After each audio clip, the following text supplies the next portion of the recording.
закончил объект в 12 квадратной комнате, поставил подиум с ящиком и подъемным механизмом, а также подоконник, тумбочка. Сейчас покажу.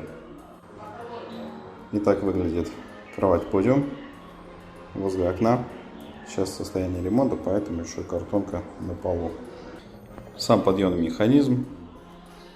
Размер его 1,60 м на 2 под матрас. Дальше выдвижные ящики 5 штук с доводчиками и направляющими скрытого монтажа. Также оставшаяся часть уложен ламинат такого же цвета, как и пол. И дальше подиум перетекает плавно в подоконник, у которого есть тумбочки, которые открываются вверх. Много систем хранения для подушек или каких-либо постельного белья.